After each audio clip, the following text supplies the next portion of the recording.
مالك انت بترد على مكالماتي ولا في الواتساب؟ ما بترد عليه ولا في الفيس؟ حاصل شنو؟ يا اخي انا وريتك كم مره قلت لك العلاقه اللي بيني وبينك دي يا اخي دي علاقه خاصه. يا اخي انا اخش الفيس القى ماما كوكي بتتكلم عن علاقتنا نوري ومناسك وبتاع وكر. يا اخي معقوله يا اخي دي علاقه خاصه ما تدخل فيها ماما كوكي؟ ليش؟ بس انت مشكلتك يا اخي انا مشكلتي بس ماما كوكي، وانا لا اقول لك حاجه عشان كلامك ده. يا اخي انا افصلها منك عديل والله. ما دام دي مشكلتي هاي. بحل عليك دقيقه اضرب لماما كوكي. الو هاي يا ماما كوكي، عاين احذف الفيديو بتاعي انا ونوري لانه سبب لي مشاكل. تمام تسلمي. هالمشكله دي وحليناها تاني بشو؟ يا اخي انا ضراري بحاجه. يا اخي انا بقابلك 7 سنة كل ما مرة بتجيني الشدة دي فيها شنو؟ في حياة بنات كيف شنو يعني؟ والله انا حاسب انه كنت شغاله في بنجو ولا حاجه بالشكل ده والله. في حياة خاصة كده دقيقه بس دقيقه يا اخي. ما تشابسي ضروري اخليها لا حول الله. ثبتي حاجات بنات. دي حاجات بنات. دي طعمية يعني شنو؟ دي حاجات بنات. هاي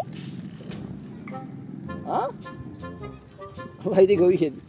لا اله الا انت الله. ما قاعد تاكل مانجا؟ مانجا شنو هذا؟ والله دي حاجات بنات هاي. ده فول بسكر. قلت ده شنو انت غشه خاتم؟ ده شنو؟ سمسمية. اطعم باخ شنو؟ دايرني ابقى صبيه يعني؟ لا ما تبقي سبيه يعني ما اكل ولا شنو؟ يا اخي معقوله دي ذات جات هنا؟ دي شطة الطعمية لكن انت يعني ما دايرني اكل. تقولي كرهني يا زول. زيك. الو كيف يا فوفو اخبارك؟ معقولة؟ فيها طقة كمان؟ هو الفنان منو؟ علي كايرو بذاته؟ وتاني الفنان كمان؟ لا بيجي والله. اهم شي الطقة طبعا. تمام تسلمي. شايف الزول دي قالت لك علي كايرو ثاني ما حرجع بدك سيرة فنان ده منو؟ فنان مشهور يا اخي. بتعرف اغاني؟ انت مشهور، اغاني مشهورة، الناس دي بتعرفها. اغاني مشهورة؟ يا اخي انا اغاني دي بتسمع بالبلد اي اغنية جديدة بسمعها.